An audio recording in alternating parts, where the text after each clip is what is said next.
Ô pure lumière, ô pleine de l'air à la mesure de la terre, combien de fois vous aurez entendu ma plainte? Combien de fois les coups frappés sur ma poitrine et qui me laissent en sang à l'heure où la sombre nuit se retire? Tout le temps qu'il fait noir, dans cette triste maison, seul mon lit détestable m'entend pleurer mon père malheureux, qui n'a pas rencontré la mort en terre étrangère. Ma mère et son amant Égiste lui ont fendu la tête avec une hache, comme un bûcheron fend un chêne. Et jamais une autre que moi n'a pleuré sur toi, mon père, toi mort de cette indigne et pitoyable mort. Mais tant que je verrai le feu jaillissant des étoiles, et aussi cette lumière du jour, je continuerai mes mauvaises plaintes et mes lamentations, sans cesse, comme un rossignol qui a perdu ses petits. Devant le seuil de mon père, je jetterai mon cri pour que tous l'entendent. Enfer! Ô maison d'Hadès et de Perséphone, ô Hermès de sous la terre, vénérable imprécation! Et vous, fille sévère, Érynie, fille des dieux, vous voyez ceux qui meurent par le crime, ceux dont le lit est usurpé. Alors, venez, au secours! Vengez le meurtre de mon père et ramenez-moi mon frère.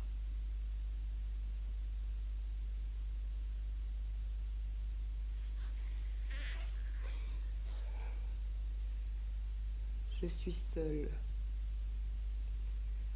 La douleur est trop lourde et je n'ai plus de force.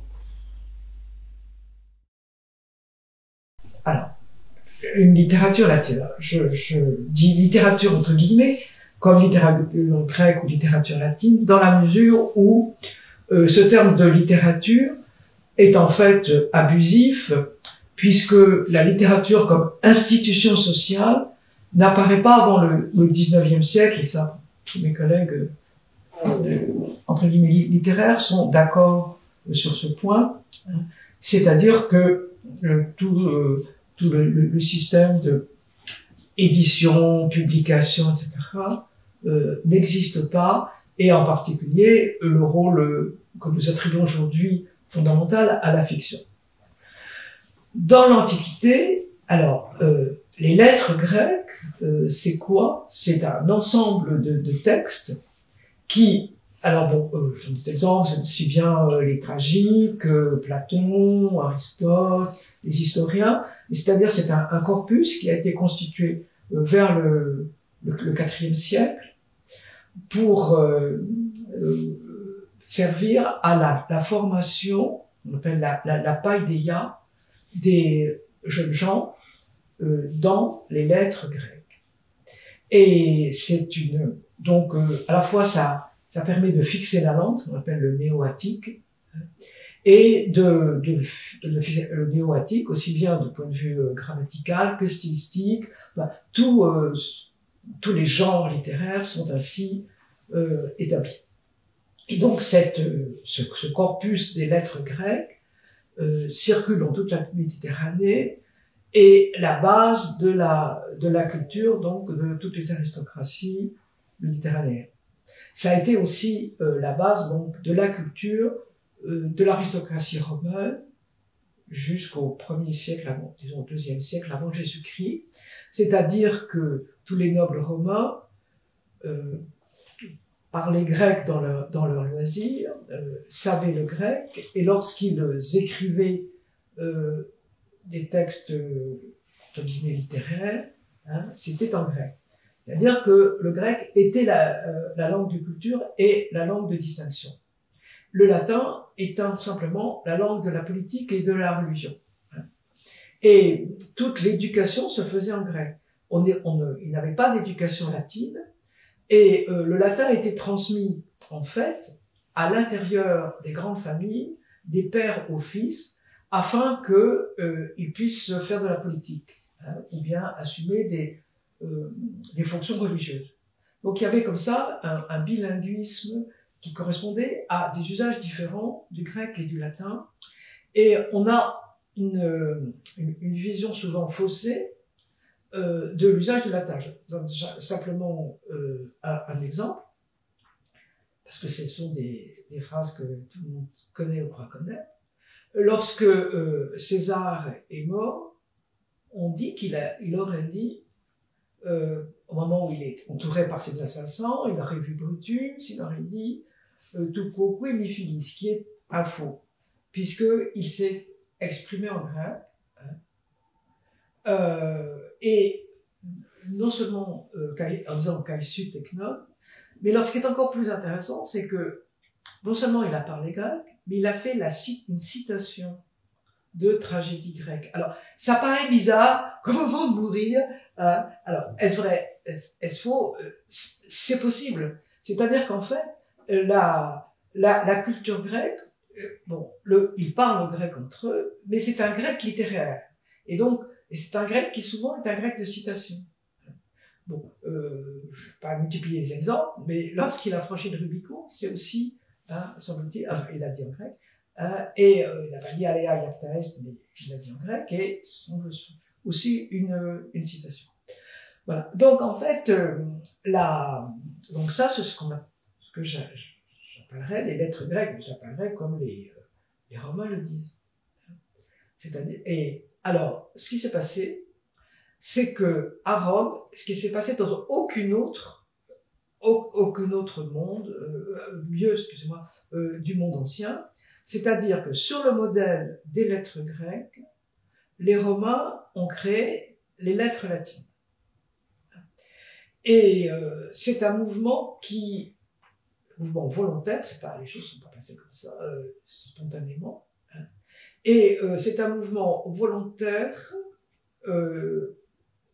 de traduction, disons de transfert. C'est pas traduction au sens moderne du terme, puisqu'il ne s'agit pas de prendre mot à mot, de faire une version latine des textes grecs, mais de faire des équivalents latins donc des lettres grecques, ce que les Romains ont appelé les lettres latines. Donc il s'agissait dans tous les domaines. Alors, un des grands promoteurs de ce transfert, c'est Cicéron. Dans sa correspondance, il dit aux jeunes gens, il faut traduire, etc. Il écrit à des jeunes gens qui sont à l'armée et qui ont des loisirs. Si vous avez rien à faire, traduisez les tragédies grecques. Hein, donc en fait, il y a tout ce mouvement. Alors, ça a commencé plus tôt, puisque un des grands, là aussi un autre promoteur de cette traduction, ce transfert, c'est Caton l'Ancien. Et donc, donc à ce moment-là,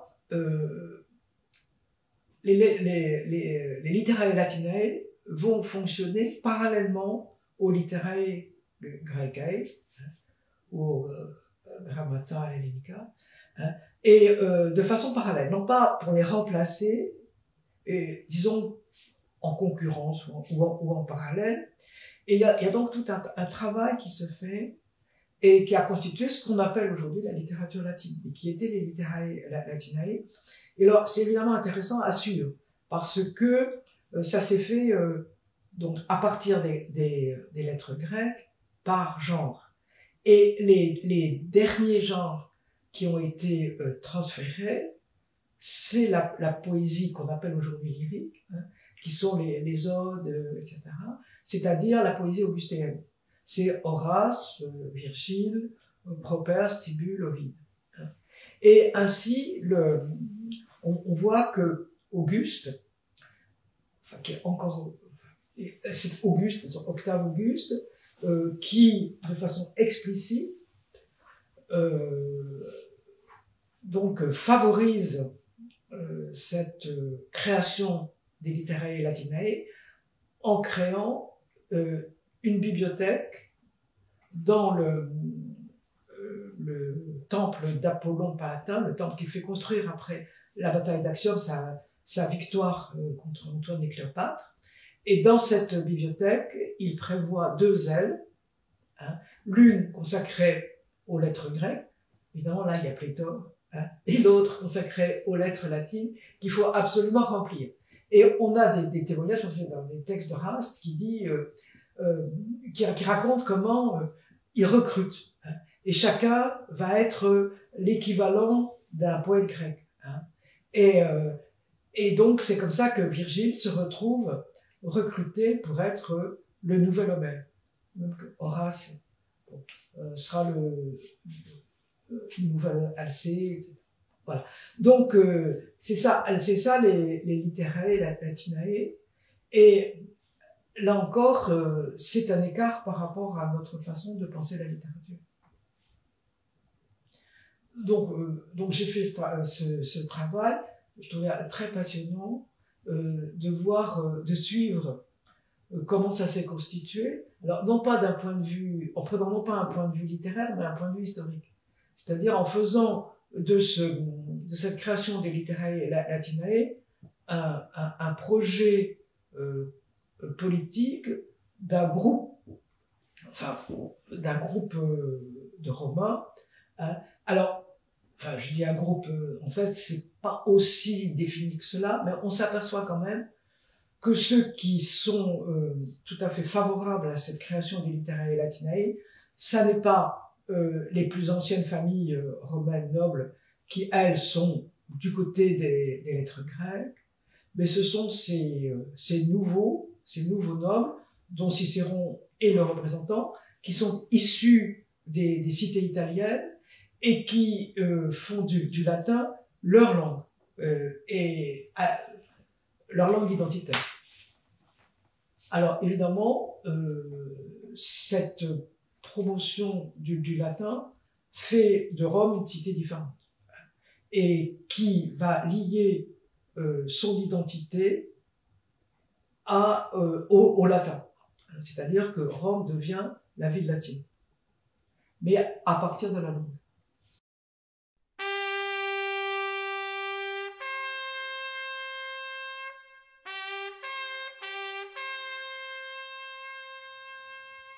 Je vais chanter la guerre, et ce héros qui, le premier, des rivages de Troie, s'en vint banni du sort en Italie, aux côtes de l'Awinium. Lui qui, sur terre et sur mer, fut longtemps le jouet des puissances célestes à cause de la rancune tenace de la cruelle Junon, qui eut tant à souffrir de la guerre pour fonder à ce prix une ville et installer ses pénates dans le Latium. De là sont sortis la race latine, les pères albins et les remparts de la superbe Rome.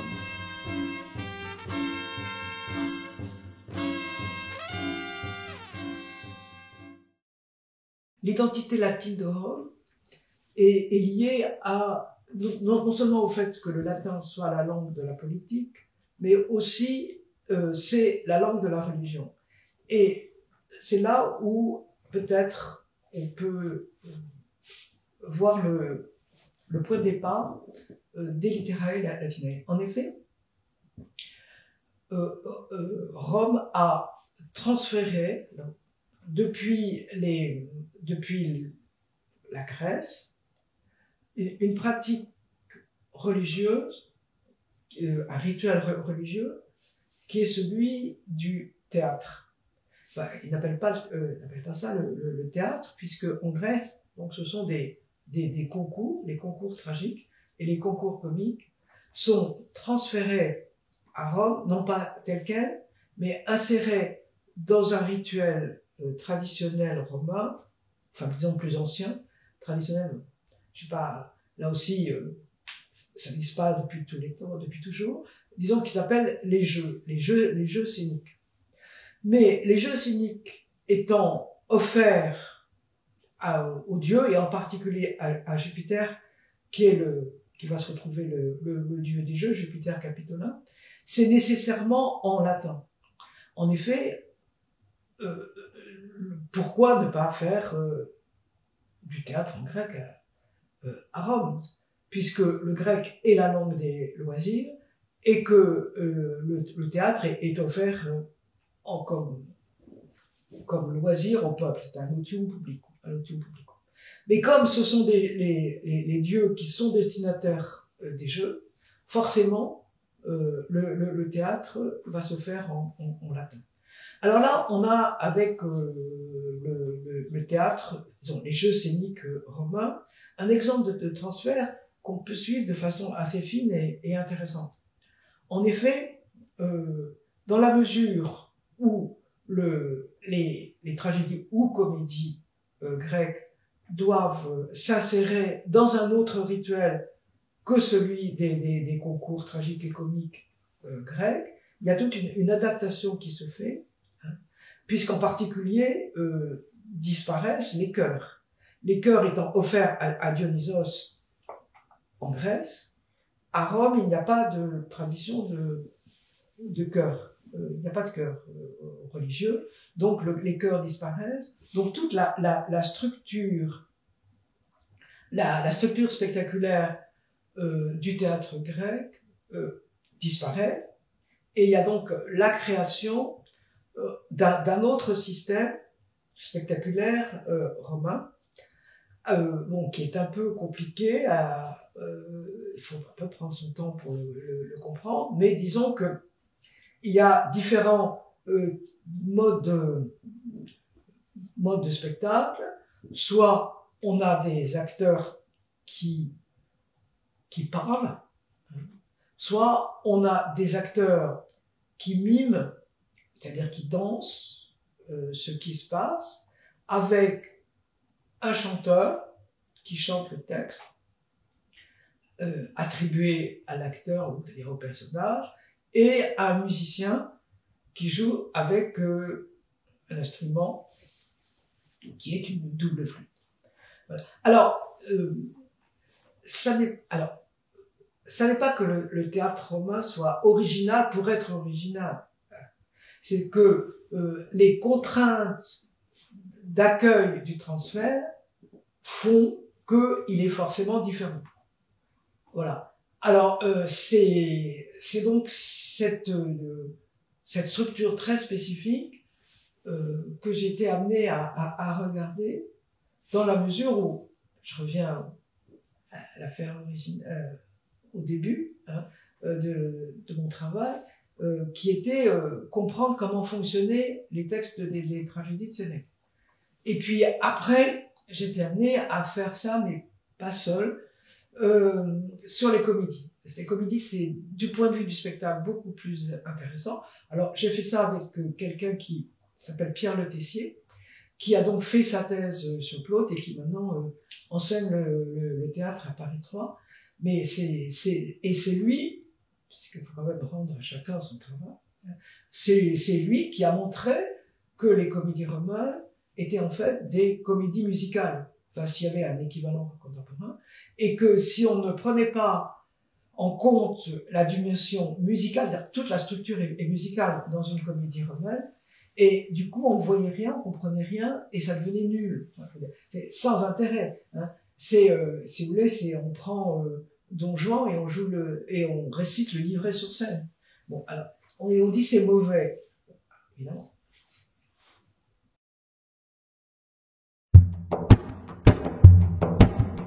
Arma virumque cano Troiae qui primus aboris Italia fatto profugus Lavinia juvenit Littora multu ille terris iactatus et alto Qui superus aevae memorei unonis obira Multa tuque bello passus tu condere turbe Ferretto Deus latio genus unde latino Albanique patres ad qualtae moenia Romae Musa mihi causas memora con umine laeso Quid vedoles regina Deum tot volvere casus